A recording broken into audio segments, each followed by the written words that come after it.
Yeah, hello everybody. So this is the continuation to the architecture of 8086 that we discussed in the earlier session. In this session, we continue that. So in the earlier session, we discussed BIU, that is Bus Interface Unit, which is going to be responsible for the transfer of data to and fro from microprocessor. Let me see the execution unit, where in which actual execution, the controlling or operation part is going to happen. So for the execution unit, the main module here is the ALU. ALU is also about 16-bit. It is going to perform arithmetic and logical operations. And coming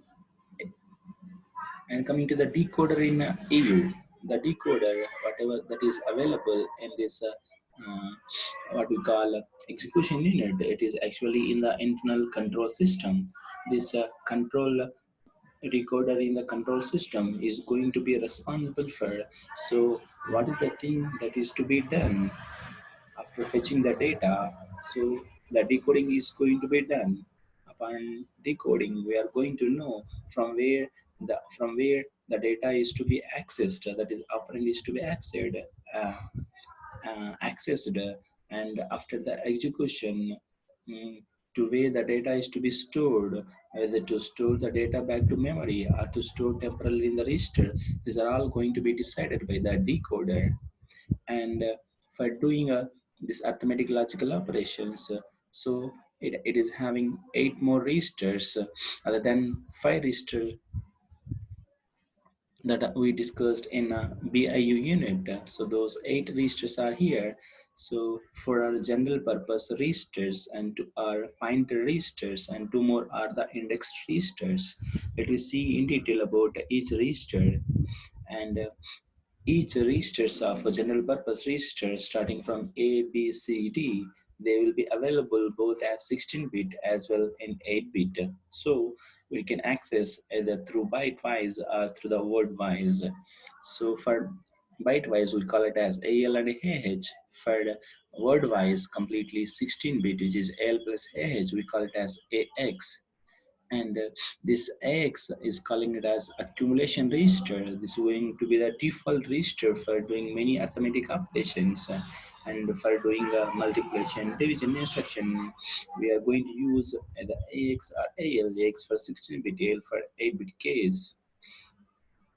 And coming to the base register, calling it as base register. So this base register is also, because it can be used in 8-bit, like BL and BH, or it can be used as 16-bit, nothing but a BX. And this is the one and only general purpose register whose contents can be used for addressing the 8086.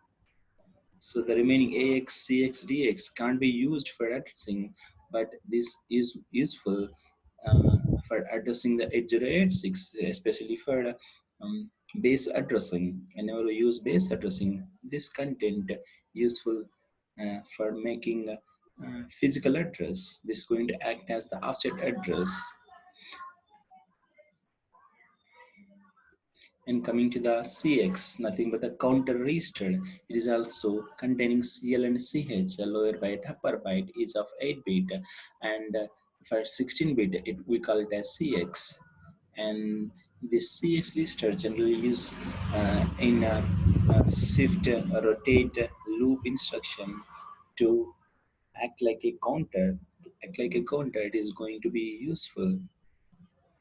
And coming to the TX register, a data register, where DL and DH are lower and upper byte is of 8-bit, and DL plus DH, nothing but DX, which is used as 16-bit. These are especially used whenever we are going to do a higher byte of multiplication, higher size multiplication. Then initial byte will be available in the AX, then extra byte will be available in this DX. And similarly, whenever you are doing division, so higher division, then quotient will be available in AX, and remainder will be available in this DX. So in all these, arithmetic operation, this dx is going to be useful. And coming to the pointer registers, one is stack pointer, another one is going to be the base pointer. Stack pointer is useful for the accessing a particular location in the stack memory, and this SP is going to act as the offset address for stack segment related accessing. And like pop and pushing operations, BP also contains offset address for the base address of SS. This is useful whenever we use the base addressing scheme or mode. And coming to the index addressing, which are source indexed address register and base, sorry, destination index register. So whenever we're operating on strings, so for getting the data from one location, it is nothing but input. We can use of string in source index, and after operation if you want to store back to another location, so that is nothing but destination to point it, we are going to use of this data segment. And this SI and DI are going to act as the offset address for the, both the DS and ES. Yeah, next coming to the one more very important register called as flag register. Sometimes in some microprocessor microcontrollers we call the same as the status register. So it is also of 16 bit, but only 9 bits are valid. Remaining are going to be reserved. Okay, and the first and foremost bit is going to be the carry flag. Carry flag whenever because of addition or borrow, when you get a flag, this is going to be set, otherwise it is going to be in the reset case. And next one, parity flag. So to indicate the parity while transmitting or while receiving the data, for knowing whether it has a odd parity and even parity, containing even number of ones or even odd number of ones, this is going to be useful.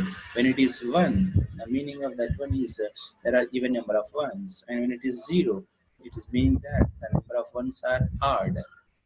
And coming to the auxiliary flag. Auxiliary flag, to know the carry coming out of a nibble.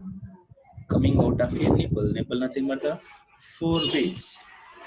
So for example, if you take a 8 bit of data starting from something like a D0 to D7. So if you get any carry from D3, if you get a carry from D3, that carry you call it as auxiliary carry flag. And coming to zero flag, whenever some arithmetic operation has executed, because of that, if the result is zero, to know that either the output is zero or not, this is going to be used. If previous operation results to zero, then zero flag is going to be one, otherwise it is going to be zero. Now coming to the sign flag, this sign flag is used to know the previous operation, a previous result, and give us a negative number or the positive number. So if it is 1, nothing but it is a negative number. If it is 0, nothing but it is a positive number. Now coming to the trap, it's not a trap, TRAP, trap. So this trap flag is useful for but for the execution to be done step by step, for the execution to be done step by step. So because of this, we are going to understand the flow in step by step of the program. And coming to the interrupt flag, this interrupt flag is going to be enable or disable the interrupt. So whenever this is going to be 1, it is the external interrupt can be enabled. Whenever it is 0, external interrupt are going to be disabled. Coming to the direction flag, so this direction flag is generally useful for string manipulation. So whenever string manipulation is to be done, it can be done from higher byte to the lower byte, lower bit, and lower byte to the upper byte. So to indicate the direction from left to right or to right to left, this direction flag is going to be used. So when it is 0, so it starts from lower to the highest. That is auto incrementing. When it is 1, it starts from higher to the lower, calling it as auto decrement mode. And finally coming to the overflow flag, whenever because of arithmetic or logic operation some overflow occurs, so then this overflow flag is going to be set. So the difference between overflow and carry is useful for unsigned numbers, and overflow is in the case of signed numbers. And if you consider all the registered in a summary, you can observe all the registers in this format, in these types. So one is general purpose registers, which are of 4 in 16-bit manner, or which are 8 in 8-bit manner. And pointer registers are also 16-bit. Those are stack pointer and base pointer. Index registers, those are also again 2, SI and DI, which is also of 16-bit. Instruction pointer, 16-bit. Segment register, there are 4, each are of 16-bit. And finally, flag or program status word, which is also containing of 16-bit. And let me see overall view on these registers, the special functionality of each and every register. AX for arithmetic logic operation, calling it as accumulator, and this is for 8-bit accumulator. BX register is nothing but the base register to hold the base in base addressing mode. Counter register for counting operation, for having counter value in shift, rotate, and loop instruction. Data register for holding our data in multiplication and division. Stack pointer to hold the offset for stack memory. Base pointer to store, to hold the base value in base addressing using SS register. And source index register for indexing the source operand. Destination index for indexing the destination. So this is all about